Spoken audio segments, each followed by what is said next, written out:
Imbes na bumilis ang botohan, lalo pang bumagal. Nagkaaberya kasi ang ilang vote counting machines sa Dasmariñas, Cavite. Nasa frontline ng balitang yan si Shaila Francisco.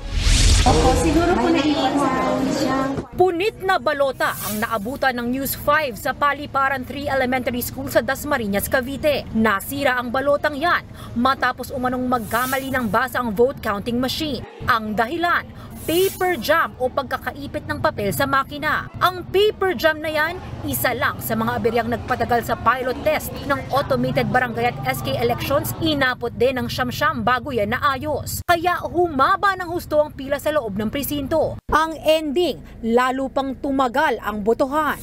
Una, misread siya. And then dapat i-return, i-return. Nung mag-return siya, nung una ayaw, nung pangalawa na, eto na ang lumabas. Napunit na siya. At saka sa tagal kong umupo, first time ko ito na naranasan na napunit siya. Kaya hindi ko rin alam. Aminado naman ang COMELEC na normal lang papalya ang mga vote counting machines, lalo't makailang beses na yung ginamit ng mga nakaraang eleksyon. Pero pagtitiyak ng COMELEC, nasusolusyonan naman agad ang mga issue at kung sakaling pumalya talaga ang VCM ay may reserba namang nakahanda. Kanya-kanyang diskarte naman ang election officers para hindi na magkaproblema ang VCM. Tinututukan na ng electric fan ang makina para hindi mag-overheat. Habang ang ilan, itinataas ang makina kapag pinapasok ang balota para madaling malaglag ang papel. Sa kabila ng aberya, sabi ng Commission on Elections, normal lang ito. Wala po tayong magagawa dahil yan pa rin po yung mga makina na meron tayo sa kasalukuyan. Sana po pagbigyan tayo ng ating Kongreso na magkaroon ng budget para sa automated. Bukod sa naging problema sa VCM, tumagal din ang botohan dahil may mga botanteng wala sa listahan. Yan ay kahit nakaboto raw sila noong nakaraang eleksyon. Sana ayusin nila para naman yung mga may problema, makaboto. Kasi sa akin naman po yung isang boto.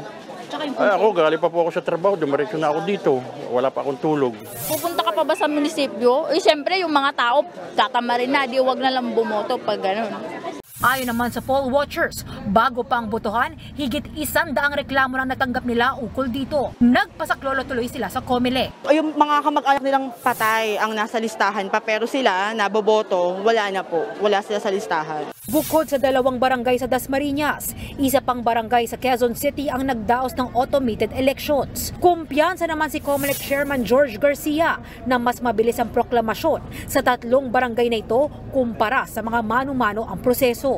Ang proclamation, pinipredict po natin, matatapos ang pagbilang mga hanggang alas 9, matatapos ang proklamasyon mga 10:30 po hanggang 11 ng gabi, medyo sagad na po yun. Sa automated, ang proklamasyon, baka po mga 6 o'clock to 6:30, proclaim na po sila. Nagbabalita mula sa frontline, Shaila Francisco, News 5. Mga kapatid, Julius Babaw po. Huwag maging huli at maging una sa lahat ng balitaan. Para sa tuloy-tuloy na talakayan sa frontline, mag-follow at mag-subscribe sa social media pages ng News 5.